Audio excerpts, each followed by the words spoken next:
Okay, good afternoon, folks, and welcome to Smudcast number 910, Why Horror Games Aren't Scary Anymore. I have not been paying attention to the recent releases of survival horror games in the past few years, so I don't know why they're not scary. But this video is 2 years old, so maybe something happened in the past 2 years that we can point to. That's why I loaded up Silent Hill F, which is, I think, the most recent one. That's scary and came out. So, I don't know. Is it scary? I couldn't tell you.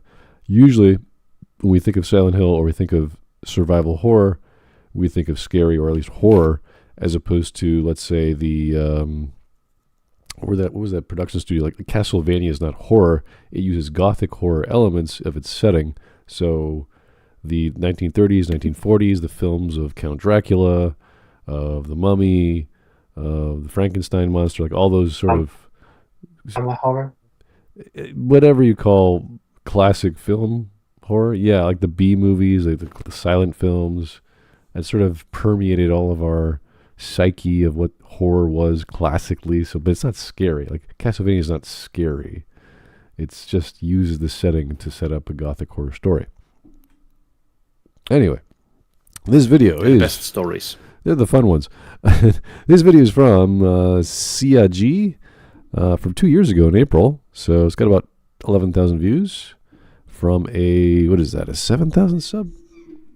9,000. 9,000 Close to 9. Close to 9. Very good. So, that's good. Yeah. Don't know if, have we ever had this guy? I don't think so. Maybe. Never heard of him. Yeah. We'll find out. We're waiting for Hawk, but Hawk has technical difficulties. Yeah. But maybe he'll come in later. We don't know. Let's get started. We're at 9 minutes and a half of a video. Seems okay.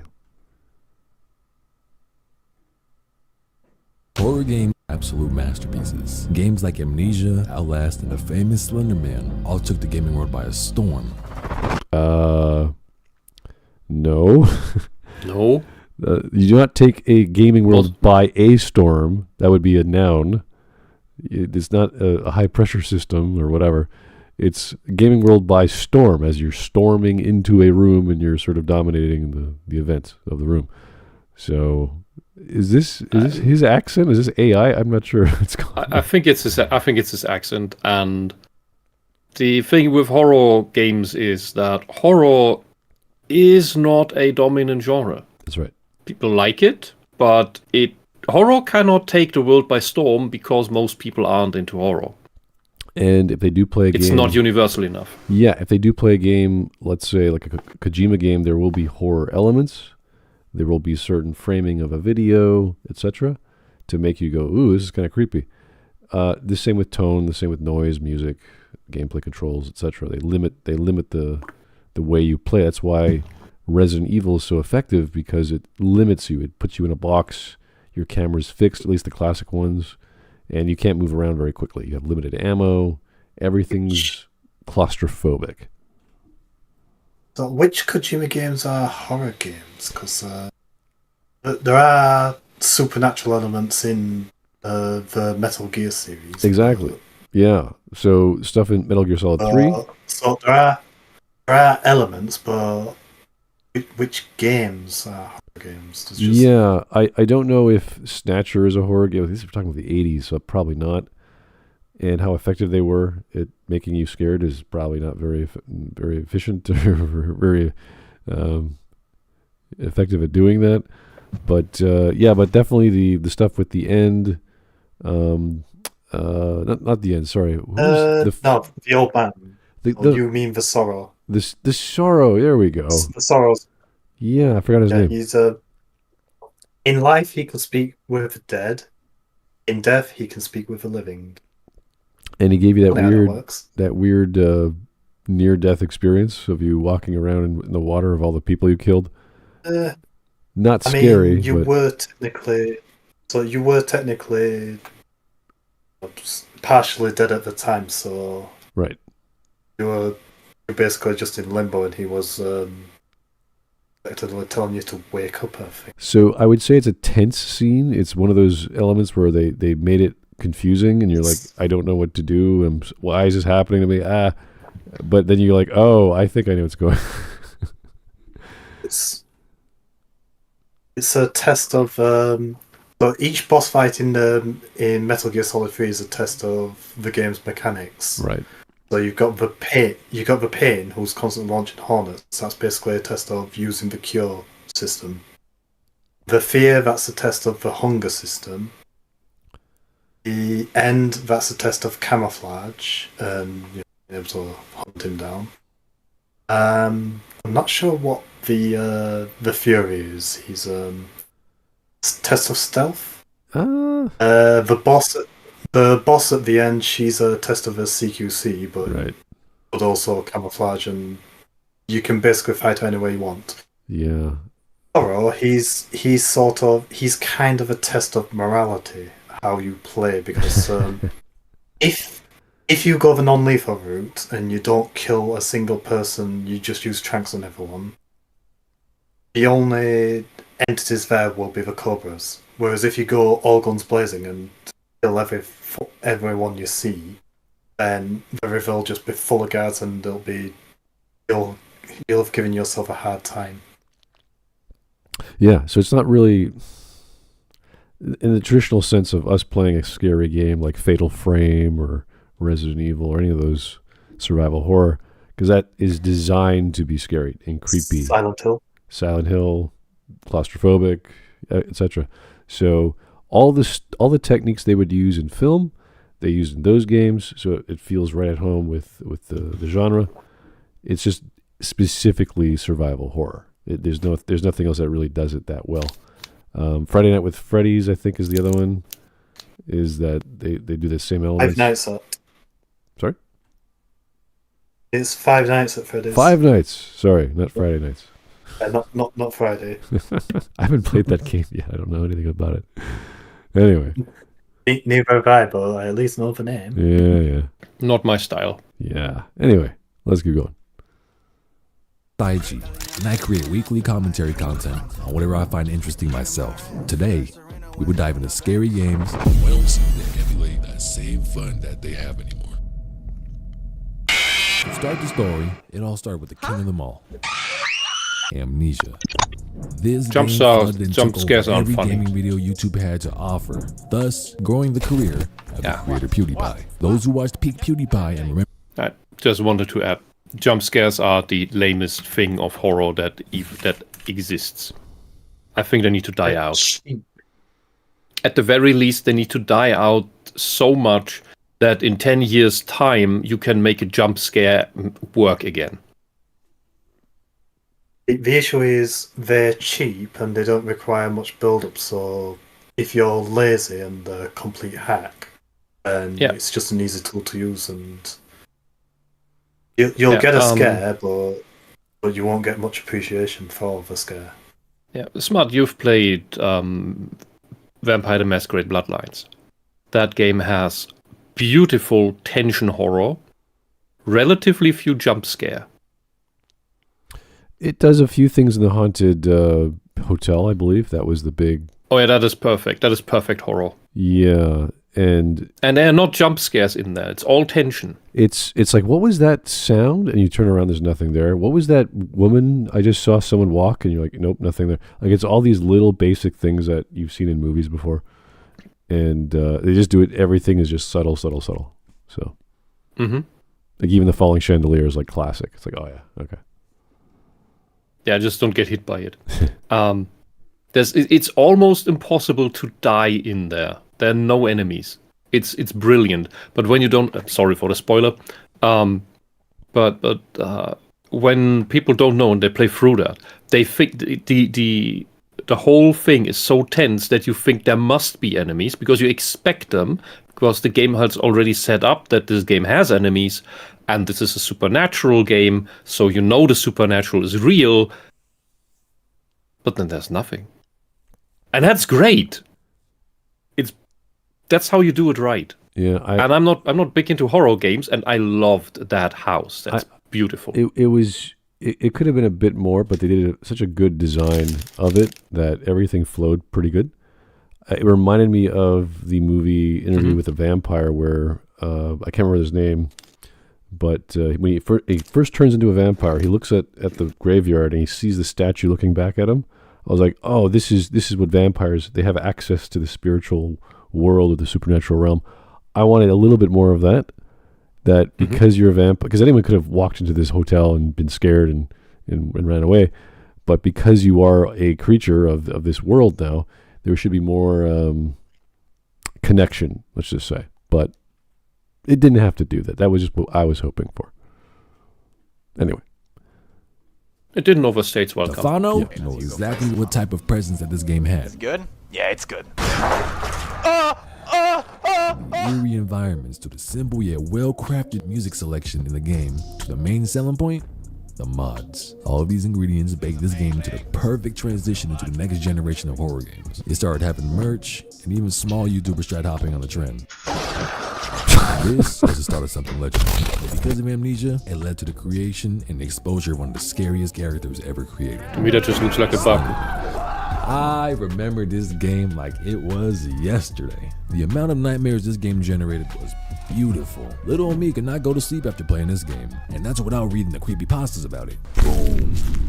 Boom.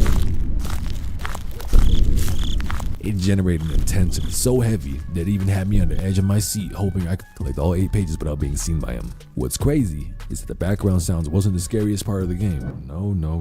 It was walking into the damn bathroom. The amount of times people have had their soul snatched from them after collecting the page in the bathroom and seeing Slender Man, it's enough to look like a Kia production line.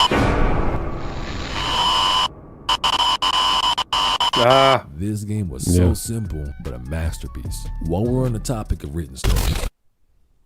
Yeah, so for those who don't know, the bathroom is basically one way it leads to a dead end where there's always a piece of paper that you need to find. Is that the last one? So it's random whether you can make it out? You can get them in any order. The later you get, so the more pages you have, the more often he appears. If you get too close, so it's better to get it first. Lose. So the bathroom's basically the best one to go for early. Yeah. Oh, I see. Okay.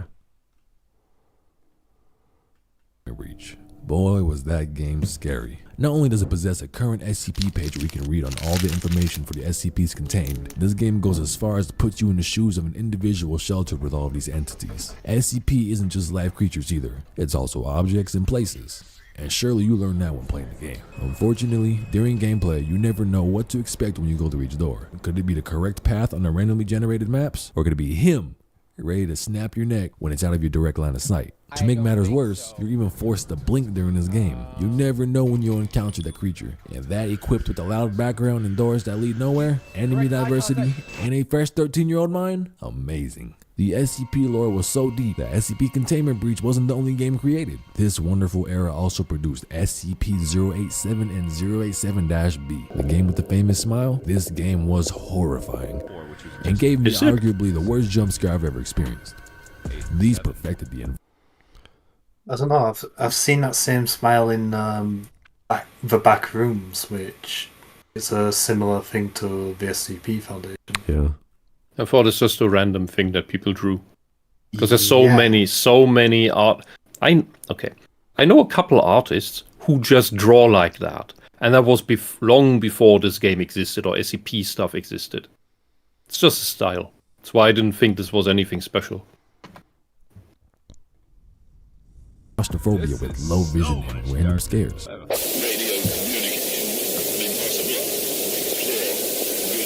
It also helped me believe that the early 2000s was the best era for jump scares.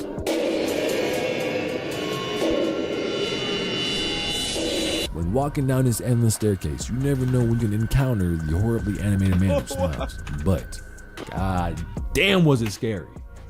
This game left the player with anticipation. And while it is easy to avoid the encounter with a smile, if you're brand new to the game like me and others were, you surely had to change your pants that day. Outlast, and Outlast was the future. The graphics during its time in 2013 were... Wait, so horror is just noise and distorted visuals that give you a headache? And jump scares. What? That's I'm sorry, that's pathetic. That's pathetic horror. That's just weird stuff. And I think this is the same with with a type of humor that I never got. I guess I just skipped it in development. Just the stupid stuff where people just hurt themselves. That never made me. I just never found it funny. It never tickled anything in me. And this seems to be the same kind of thing in the horror genre, where it's just, oh, here it's loud or weird and weird in the sense not that it's disturbing. It's just weird noises and weird visuals. And I'm sorry, that's not scary. That's annoying. Just use a flamethrower. Well, this is what the game is. Like you're weak. You don't have any weapons. You walk very slowly. It's first person. It's very the camera angle is you. So I can understand what they're trying to get at. But it's all jump scares. Like it's just boom, and then you get this annoying sound in your speakers when you die, and you're like, ugh. So it would get tiresome to me after a certain half an hour or so. Gorgeous. And the mechanics, well, they were like something people have never seen. And unlike other games with small objectives, Outlast had a full campaign with separate chapters, mechanics, and missions to do. This game was amazing. And looking through everything with a green camera was a nice touch. When exploring through the manor, you get jump scared multiple times, but from avoiding unwinnable conflict due to no fighting mechanics and your only option is being able to run, the environments were disgusting, creepy, and intense. And with the NPCs, especially the famous wheelchair guy, I feel Outlast is mastered the art of butt clenching. But what if I sat? I mean, with that last one, what did he expect to happen? Well, is this a common thing where he's always there and doesn't do anything, and all of a sudden, and then one time he jumps up and attacks you? Like what? I mean, if there's a guy in a wheelchair,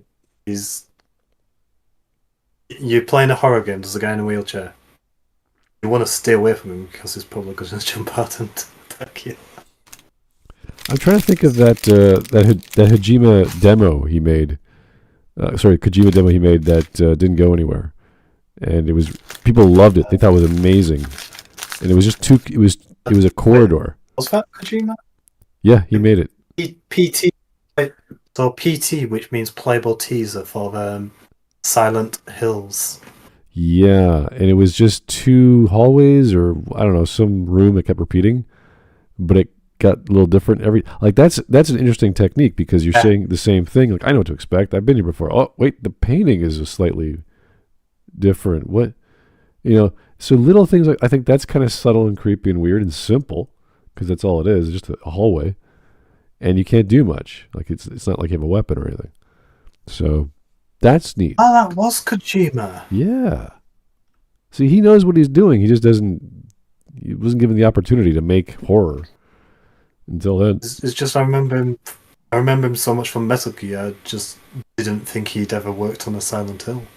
I think if he did more than Metal Gear, he probably would be happier and make more interesting, unique experiences than just having one big series. But his new stuff is his own thing, so I guess he's happy. I mean, he's doing Death Stranding, man. I know. It's just creepy, weird stuff he always does. You're like, it's weird. Silly things. Maybe if I spend 5 Nights at Freddy's, I'll find my answer. In 2014, this game took the world by a storm, leaving an even higher impact than the one that Amnesia left. 5 Nights at Freddy's. You can. For that, you can argue. Even non-scary games were able to produce the same level of force that this. You can argue it for 5 Nights at Freddy's, though.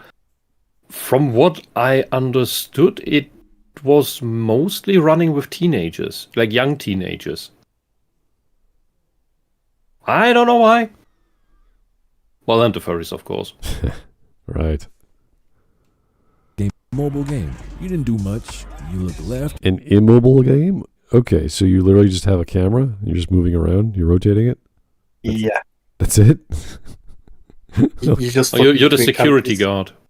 It's basically Night Trap, but you have a health bar. Okay. Well, limited battery, I mean. Right.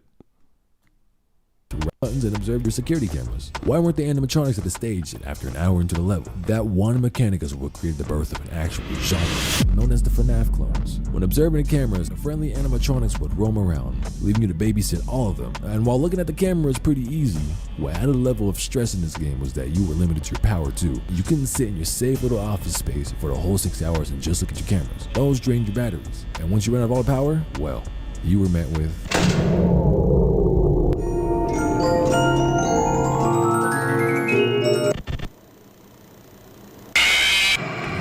That's it? This game sparked the peak of horror gaming and built the biggest community I've ever seen. Merch in every store, cringy music videos on YouTube. That game would lead to the decline of horror games.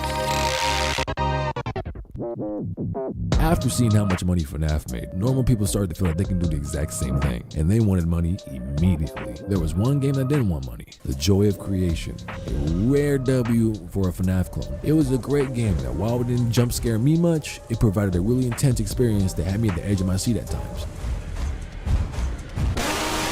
The gameplay was Yeah, see, it's just Honestly, be loud, that be ear rape, but generally I can see the sneaky suspension thing with the monster in the labyrinth. That's a good general thing, but why do you need to do the ear rape? What is wrong with you? Honestly, the whole sneaking around monsters looks a bit more engaging than regular Five Nights. Or it's just you sat in an office waiting for the monsters. Well, that's a weird thing. It's a very specific style of game that we're not used to.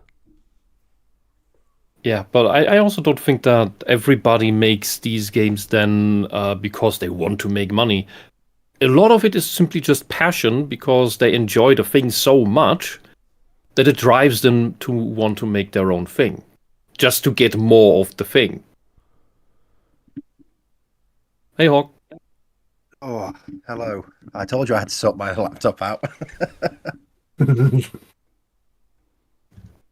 All right. Well, we're more than half done. There's not much to this video, but it's just describing popular horror genre or whatever we want to call the subgenre of these specific titles in gaming for the past 10, 15 years, maybe 20.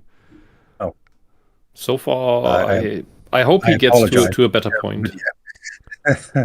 Yeah, his version of horror, it's basically he likes a little bit of tension, but mostly jump scares. And jump scares are just the cheapest form of horror. It's basically just scaring a child. Okay.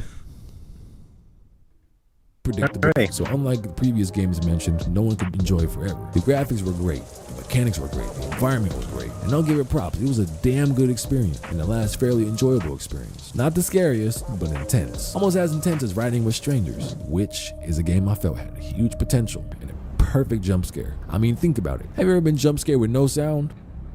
Well, this game does that. Problem is, what was that? Like rolling up a window. What? I think I remember that. That was hilarious. This guy's like, hey. Oh, God. So people find this scary? That turned them off? I don't think jump scares appeared yet. He just turned his head 90 degrees perfectly and smiled at you like, okay, whatever, dude. Have you never been hitchhiking in the middle of the night? With the weird guy with glasses that looks at you as you look at him? Beggars can't be choosers. Hi. It's like, oh my God. Drive, sir, please. Oh, God. Some cool mechanics like rolling up a window and rolling out of a car. Whoa, rolling up a window. It's scary. but all the games seem to be. Well, you could argue that it was in its early stages if this brings in the money aspect. I believe the creators' quick itch was not scratched enough, and they felt they were doing too much work and not getting enough reward for it. That's just me though. Not only that, but the game got practically canceled, so plenty of fans who invested into the game were left with no product from the company. While it was a great game, eventually you started to see the decline of horror games. Games rarely received updates. They began to slowly get shorter and shorter, more simple than the last, easy to win, and overall, jump scares got corny. They all began to feel incomplete, and YouTubers were running out of consistent content creation. No, jump scares have always been corny. Jump scares have been a thing since time immemorial. It's just Trying to you need something like grow a little older, and you want some more sophisticated horror. I'm trying to compare it to another thing that is sort of overused or done a lot that we're just sort of tired of, like lens flares in movies, or contrasting colors that are so bright and fluorescent. You're like, oh, this hurts my eyes. The purple, green, blue color scheme. Whoa. The bisexual lighting. Everything has been this Vampire 2 bullshit game that pretends to be vampire also is purple. I told you years ago, it's all just this colors. You can tell these crap games by their color scheme. I do know people made mention of the yellow in every other game where it's your expansive world or a big setting, and you have to know where to go, so they have yellow signs or yellow tape. Oh yeah, the thing they invented for Dark Side Phil. Yeah. Yeah, they started using white cloths now for that. Vampire 2 has that too, because you are so magically powerful that you just know where to go, so it gives you a holographic blood trail to your next quest thingy. It's smell sense or smell sight by the Wolverine game. It's so dumb. It's so dumb. Press the button, tell me where to go. And boom. Yeah. And it's always purple green or purple cyan. Because that's the color of blood. I hate it so much. That's what blood looks like. I kind of normally I like this color combination, but this woke stuff has ruined it. It's horrible. Take forever until we can use it again for something good. Is PewDiePie still doing video? I haven't even been aware of him for a few years. I don't know. I think he moved to Japan. Wow, nice. Yeah, Safety. Everyone knows that. Moved to Japan, got a wife, had a kid, lives a happy life. I think he does like one video a year or something. Wow, good for him. I remember he won it live. That's it, done. Yeah. I saw a very wholesome video where he encouraged people to learn to draw. Just draw a thing every day, and look, this is my book, this is my improvement. Look how shit this was, and then it got really good. Nice. It's great. It's a wholesome man. Became an artist, or at least trained. Yeah, Asmongold needs to do the family thing. Yeah. He still hasn't done the main quest. Now he's just doing all of it. No, PewDiePie did the main quest. Oh yeah, and now he's just in you have an extra bit where you just roam around the open world. They're the post game content. Just enjoying yourself. Yeah, I could interact with the after trees. after you beat the 4 champions of the Pokemon League. Oh god. Yeah.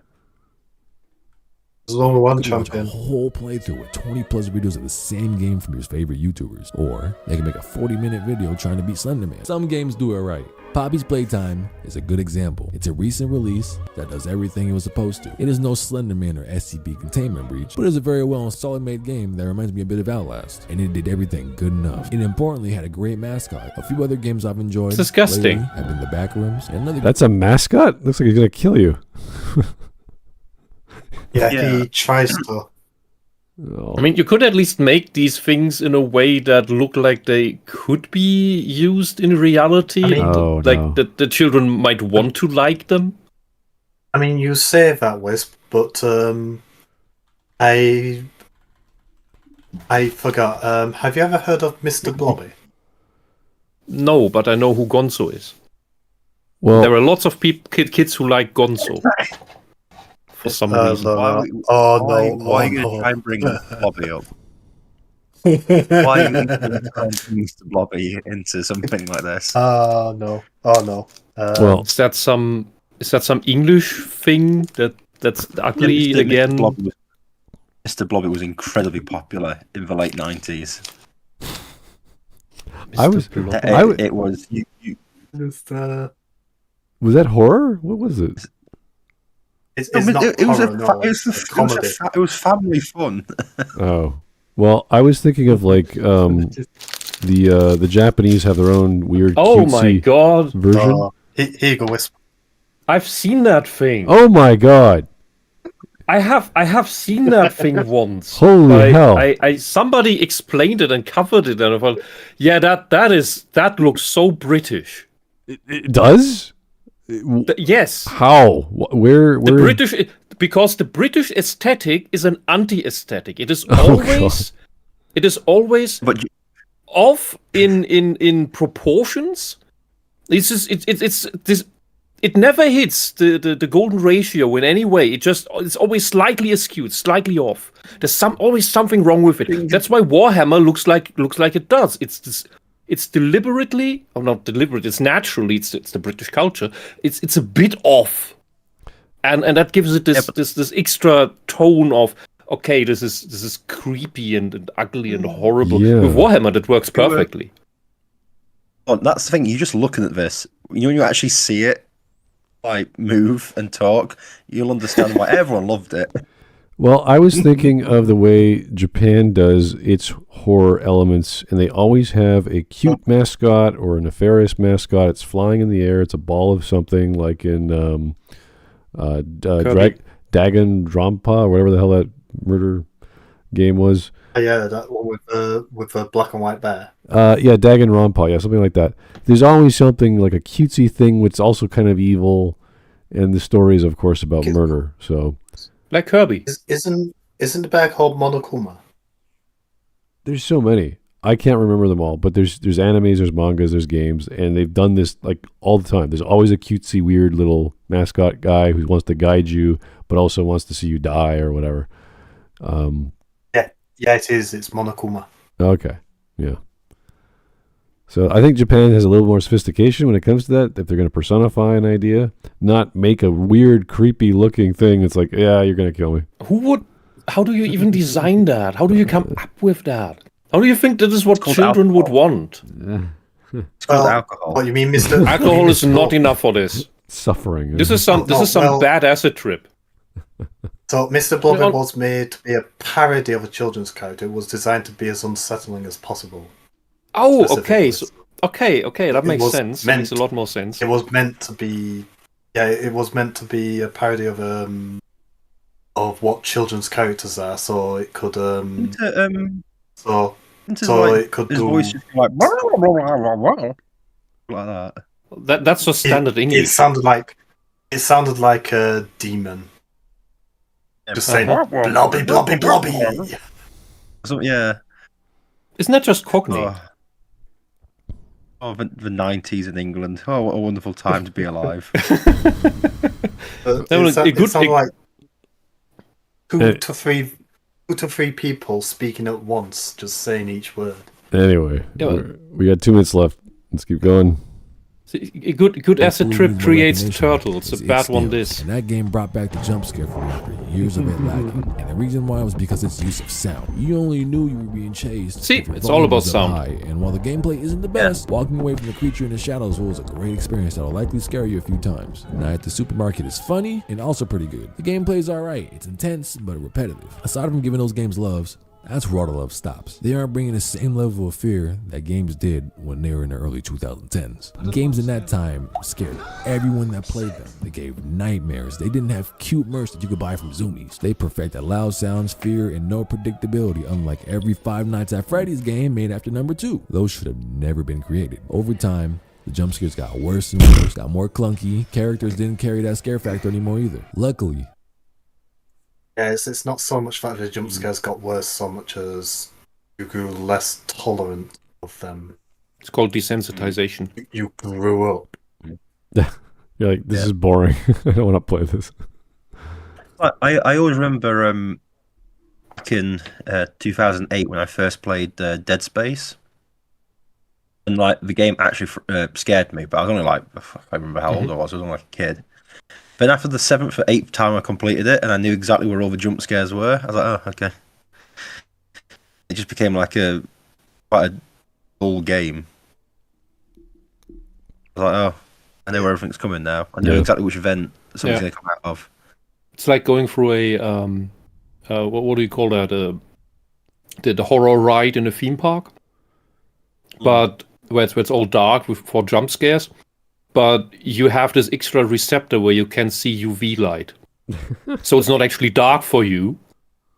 And everything is basically lit up because they do everything with black light, and you just see the people standing around waiting, and then people get scared, and it's just, why are they scared? What's going on? It's like going on a ghost train, and if you get to switch the lights off. Yeah. Shit. But honestly, that is my problem because I have that receptor. I didn't understand that everybody else was in pitch darkness. Of course, you'd be able to see in the dark. Yeah. Well-known German skill, being in the dark.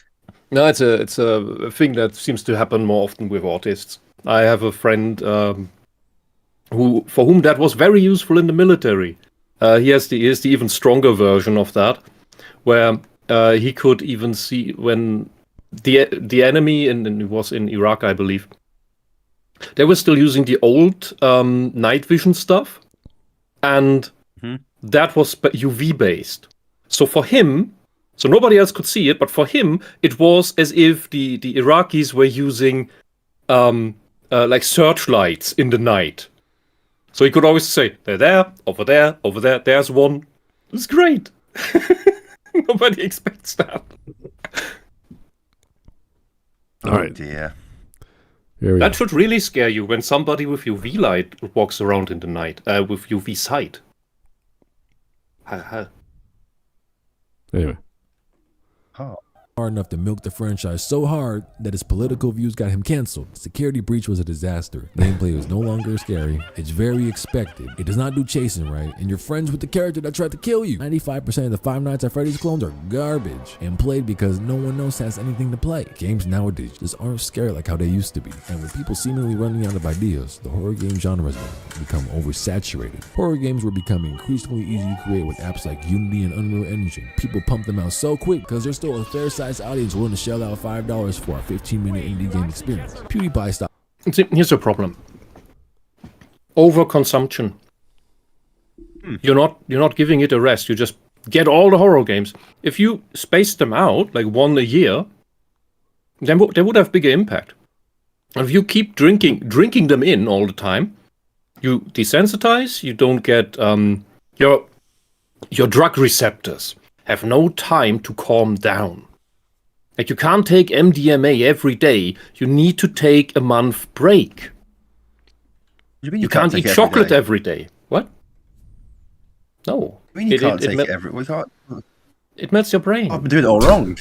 Oh, we're doing it all wrong. Yeah. Oh, man. Yeah, it goes through the brain-blood barrier. Oh, no. It just fries you. Don't do that. I've been taking it every hour. Oh, my God. Oh, damn it. My distributor explains so much. Oh, that's how you keep your empathy up and don't turn into a psychopath. Okay. Oh, God. I feel nothing anymore because I've drug overdosed for years. What do you mean my empathy? I lost that years ago. In Dead Space? Oh. No, it was called college. But Oh, that's where I kind of around that. Figured out that I can see in the dark. My dignity. I lost it with my dignity and self-respect. I actually scared somebody. It's great. All right.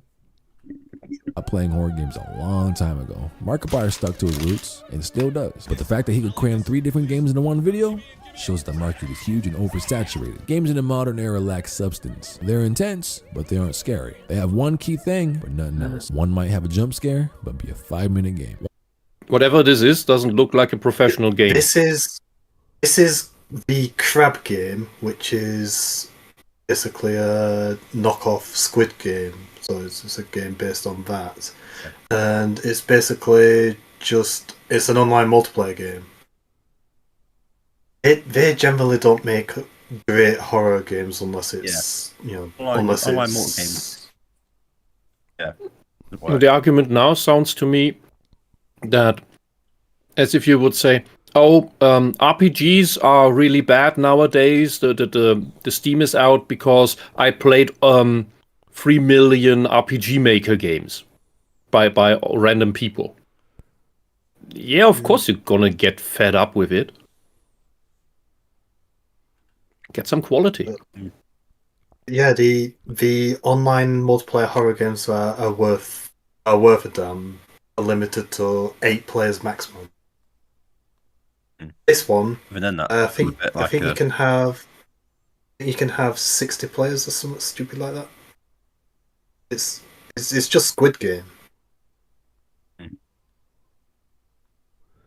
It doesn't seem very scary.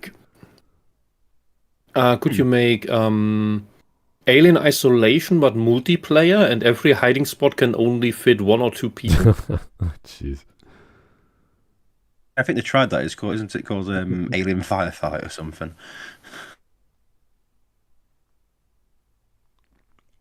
Well, either way, the lighting in this game is not inductive of scaring people. If you could see everything. Yes, it's not really meant to be scary so much as it's just PvP.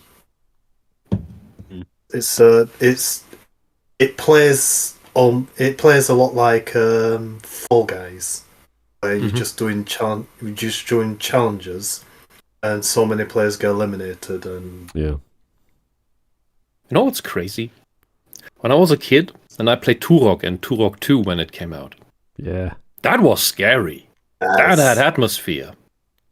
Yeah, that was great. And oh god, that was tough. I never finished Turok 2 without cheats as a kid. And what was the Zelda games? Beware Oblivion is at hand. Something like that. But Ocarina of Time and Majora's Mask, those were bloody scary games as a kid. That's horror. I mean, they had active horror levels in them, and they were damn good. Well, that holds up today. People were drinking out of that. Yeah.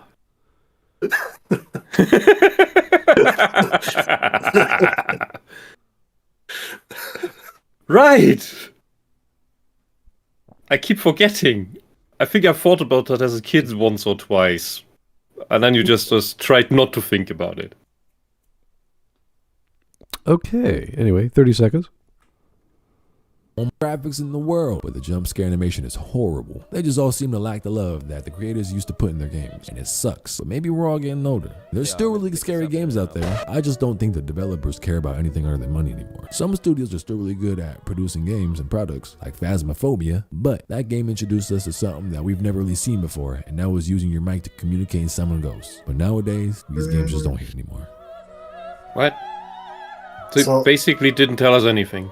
That's embarrassing there, by the way. That sub count, just doing that.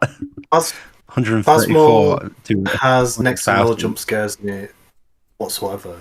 It's almost completely. It's almost 100% about tension. Okay, so that's why he says it does something that nothing ever did before, because he's never experienced tension horror before.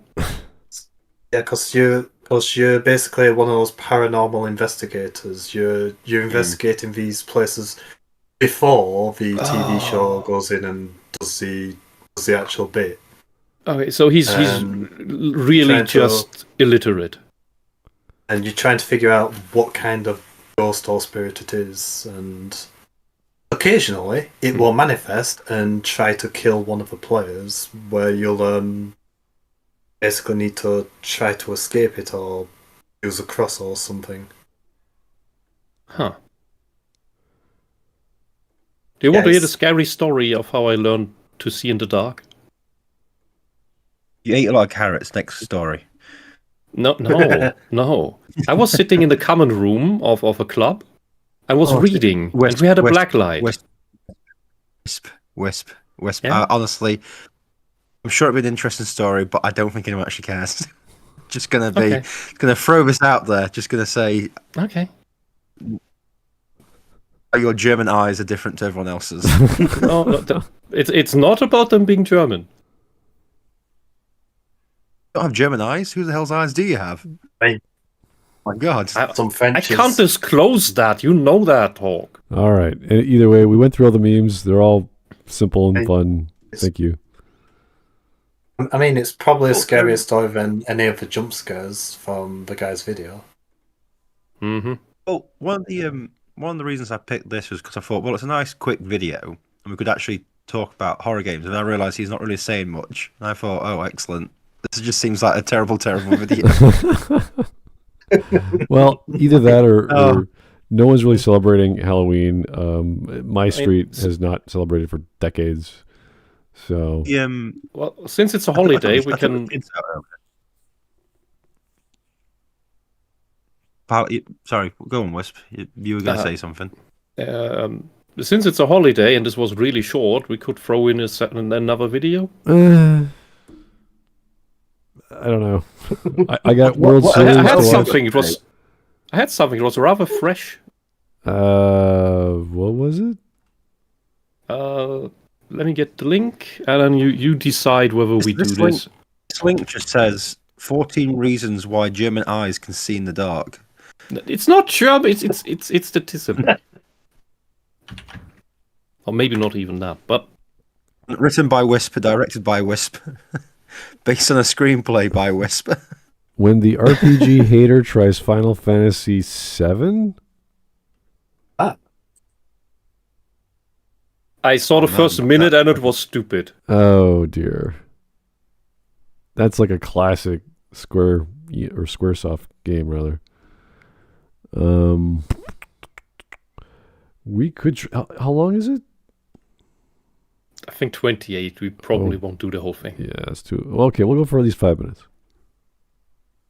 See if it's worth our time. You never know. Yeah. All right. Guys, I had this really Before we start, can I make a big confession? From the truth. When you first meet, I've never played a single Final Fantasy game. Yeah, he's from Essex. That is your loss. What the fuck was that? This guy is dressed up as Cloud. Oh my god. It's just up as Cloud Antifa. Is that a B cup? I don't want to know. Let's just see the first 5 minutes. Hold on. I do have a very funny story. Well, I say story, anything like that. My mum's ex-partner, the son, and he became a father, and he named his kid Cloud. Oh, and I was like, no! Oh my God. Oh no! And I'll tell you what happened. Right, my ex-stepdad was like, "Yeah, it's from this like Final Fantasy game. Do you know about this?" I'm like, no. Like, good lord, no. I mean, there are some people in Germany who call their children Wolke, which is the German word for cloud, but that's a girl's name. Yeah, so there's now this. He'll be 5 years old now. Yeah, there's now this 5-year-old called Cloud out there. I just thought, isn't there some Scottish or Irish family name that's MacLeod? Last names. Yeah, that's MacLeod. Yeah. Or said that MacLeod? Not Cloud. It could be Cloud MacLeod. It's spelt MacLeod, but yeah, it's. That's like going like, well, I'm going to call my child Gimp because there must be a McGimp out there. It's like, no. Yeah, let me just. I never knew how to pronounce. I thought it was that MacLeod was something different from MacLeod when I was a kid. But yeah, it is pronounced MacLeod. Anyway, MacLeod. Scottish is weird. Let's start the video. I thought honestly that guys, I had this Claude. dress up as Cloud for this video. I hate my life. No. He's hate dressed as both RPGs. Cloud and I hope Tifa. you die in a fire! Alright, that might be a little bit too strong. I wouldn't say I hate RPGs, but generally speaking, I'm not really a fan. When I come home from work, I'm usually kind of tired. I've got to go take the dog for a walk. I've got chores to do, and just think... Was his job tearing apart houses? Is that what he was doing? Or he just comes home and breaks his house? That does sound like a cool job. Okay. You mean he's a renovator? His own house? No, you mean a denovator? No. If he just tears it down, he's a denovator. Okay, whatever. It's fine. No, you to tear it down, you'd be a renovator. Anyway. Oh, man, I've renovated too many houses. And maybe I've got like an hour before bed where I can It's all one piece. sit down. What do you mean you've got an hour before bed? There's Funko Pops. How long's that fucking dog walk? His schedule every day is so strict. He's like exactly 1 hour. I work a very intense manual labour job. I get home and I still have time. I have a family. He just has a dog. I will say he looks better from the side than from the front. That's like saying you look better from a distance in the dark. I can't see your profile. Thanks. Well, from the side, he could be on a Viking. It's fine. Oh boy. Something. Sir, you have a face for radio. And a voice for paint. And I'm not fussy about the genre. Shooters, platformers, I'll play anything except RPGs. And the reason for that is when I've got such little time, the last thing I want to do is invest in a game that's going to take me 200 hours to complete and I'm not going to be able to finish it until next year. So yeah, I'm not... That's why they're really good money investments. Yeah, that's perfect. Wow, I spent 50 quid on this game and it's taken me a year to finish. That's amazing. Mm-hmm. That's... Wow. Oh no, I spent 70 quid on this game. I finished in 2 hours. I'm like, wow, you've been ripped off there. Yeah. It's great when you have... Bought a costume for 70 quid and hated it, so he's got a lot of spare cash. Yeah, for what was that, 5 seconds of a skit? Ooh. And I think if you have children, and they get to the age where they can play these longer games, like 6 or 8, they'll be busy for a while, and they'll learn something potentially if it's a good game. And it'll help their attention span far more than fucking TikTok or the match 3 games. Oh, yeah. You wanted to add? I was going to say RPGs as a genre. You basically, from the start, you are building something.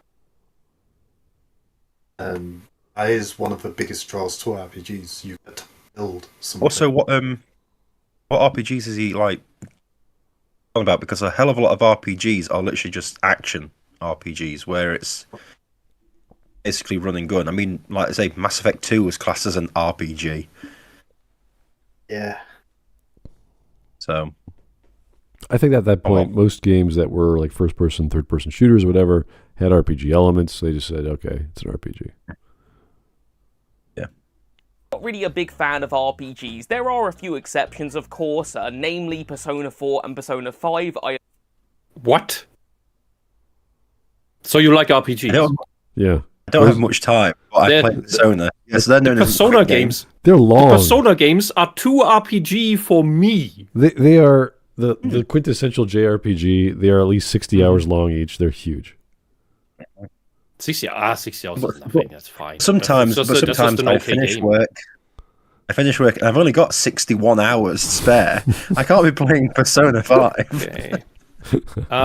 We need a range. We have a spammer. He's not spamming the N word, is he? Oh. Yeah. Smart, you need to hand out more ranges. Oh. Sorry. Oh my god. I saw that loads of wrenches and went bad. Yeah, it's fucking bot. There we go. There we go. Thanks. You're trying to tell me there's not attractive singles in my area waiting to meet me? Uh-oh. No, it was even worse. All right. Anyway, back to Persona 4 and 5.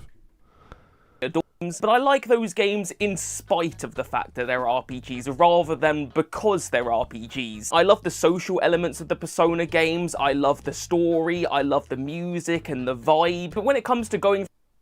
So you like what makes RPGs RPGs? Yeah, he likes Isn't that elements great? of RPG. What was that, Fred? He likes elements of RPGs. He likes what the quintessential elements of RPG. He didn't say the stats or the deck building or whatever he was doing with the cards of the personas, so yeah. Well, stats aren't really what makes an RPG an RPG. I try to get that through to people forever. It's like, Diablo 2 is not an RPG, it's a hack and slash. Yes, you have stats. Yes, you play a character class, but it's not an RPG. You don't make any choices. Your character doesn't actually have a character. He has abilities that how does he kill people? Okay, monsters. Okay. That's not a character, really. That's not a role-playing game. That's as much a role-playing game as chess is a role-playing game in which you control several characters. Oh, Bloody hell. if you want to debase the term RPG, I mean, so if you want to debase it enough, which is what you do with, say, if you called Call of Duty an RPG because it has the leveling up in the multiplayer, then I mean, that means you could basically say that every single game ever is an RPG because you play the role of whatever it is you're doing. yeah, then the Toho games are that RPGs because you control a character and you can even choose a little bit what the abilities are. All right. But we're not getting to a definition argument about what an RPG is, okay? Secret of Mana is an action adventure. Okay, that's great. We haven't got time. Let's continue. and taking part in turn-based combat and leveling up, all the RPG elements to... Turn-based combat is just a mechanic that some games have. Not all RPGs have that. And there are non-RPGs who have that. Persona 4 and 5, that's where I'm not really as much of a fan. With all that said, there are still a few RPGs I've always been quite curious about and I've always wanted to check out. Very recently, we had Expedition 33, which looks amazing. I will admit, I actually do... This camera angle of his whole body is just hilarious. Like, why are you sitting... Yeah, it's a very threatening crotch. What? It's a threatening crotch in white panties. It's horrible. It's funny. You know something? I one day want someone to describe me as having a very threatening crotch. Look, just don't wear the white ones. Wear pants. Just wear pants. It's fine. All you need is minimally bad lighting and it looks yellow. No, just wear pants. It's okay. Just... sit in a chair that doesn't require you leaning like that. And how are his legs less hairy than mine? The camera is like lower than his knees and looking up at him. I'm like, what are you doing with this camera angle? Anyway. Sir, if you can spend 70 pounds on a cloud costume, you can spend 20 quid on a normal chair. Or a table. That's sit like, on your sofa. When you sit down, the table's at your chest or your torso, not your ankles. I think he's working on getting the... Yes, that's my name. The cook chair is not allowed to be comfortable. Oh. Anyway, let's keep. I want to keep staring at this guy. Let's keep going. Really want to play that game. We had Metaphor, ReFantazio, that looks fantastic. But when it comes to the retro side of RPGs, there's one game in particular that I hear so much praise for that I can't help but be curious. There's a million RPGs that everybody sings the praises of, but there's one in particular that I've always wanted to check out. And of course, the one I'm talking about is Final Fantasy VII. So I decided very recently that I was going to give it a crack. I was going to give it a fair shot, in spite of the fact that I'm not really a big fan of RPGs. RPGs. So I thought today I would sit on this stool in front of this green screen and talk about this game because I've had quite the experience with it. I'm going to try not to talk too much today. I'm not going to go through every single aspect of Final Fantasy VII because we will be here for years. My last few videos have been way too long, so I don't want that to be the case today. But with that said, I do have quite a few things to talk about, so who knows, I might be here a while. So yeah, if you're coming to this video about having to speak a lot, and then spoke the most I've ever heard a man speak. I think he needs meditation. meditation. I didn't actually like grasp anything he actually said. I zoned out. Yeah, same here. I think he needs a meditation cushion to sit on and go for the Buddha look. Well, he said absolutely nothing in the past minute, so he just... I'm going to play Final Fantasy VII. Okay, great. Words happened, and then he just moved his stool into different positions. Well, there is a gap in the line, in the progress line of the video, so this is the intro still. Yeah. Oh no. Through the entirety of Final Fantasy VII. I'm sorry to disappoint you, it's not going to be one of those videos. I'm just going to be talking about my general experience, things that happened, things I liked and didn't like, and just talk about... Alright, there's no need to listen to this guy. It's like, who cares? What a pity.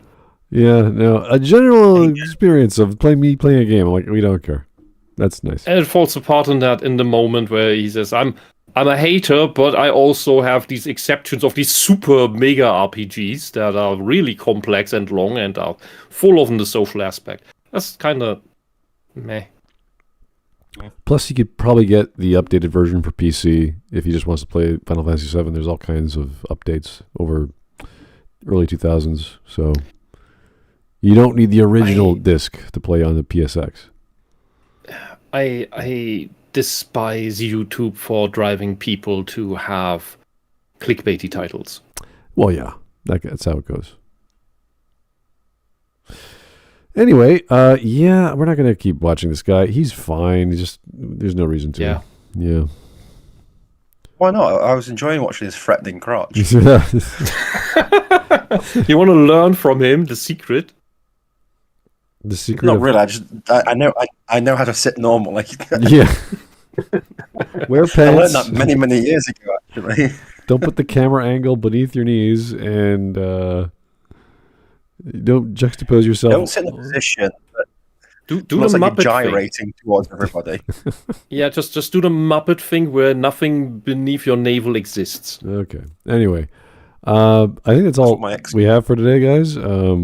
Thank you for the suggestions. I don't know who got them all together, but thank you for putting them up. And I did that.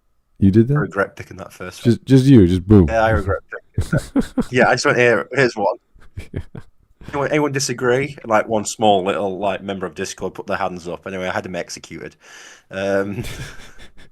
Well, that's our show. It's Happy Halloween. It's Happy World Series. It's Happy Friday. It's Reformation Day. World Series. Good Lord. In North America. No one cares about your sports. No one cares. The most expensively paid athletes in the world are playing right now, or they will be playing. Nobody cares about your American sports, and your little balls, and your little bats, and your World Hawk. Series that only includes like Hawk, two haven't you heard the Western territories want to join the United States officially now? Number one, I don't even know what the Western territories are. Number two, that's the stuff that isn't Quebec. Yeah, Canada already declares independence from Great Britain a while ago, so they don't care. Oh yeah. Now it's declaring independence from Canada. Every Tuesday we receive a letter from Canada saying we're independent. We send one back going, "That's nice." Yeah. Who's your king? And we still have the sovereign on our money. We still have a general to report to the king for whatever reason. It's just all this stupid shit. Can Britain declare independence from London? Oh God. I think the city of London has declared independence from Britain a long time ago. Oh. Well. Oh, it's too early in the AM for politics, guys. Honestly, please. Anyway, enjoy your evening. Enjoy your Friday. If you're watching the game, have fun. Don't go crazy. It's just a game. And if you're going out tonight, it's raining. It's always raining every Halloween. So dress properly. It's just Yeah. rounders So for all with alcohol. extra steps. Happy Reformation. It's very scary. Okay. Thank you so much. Have yourself a great evening. Good night. Bye.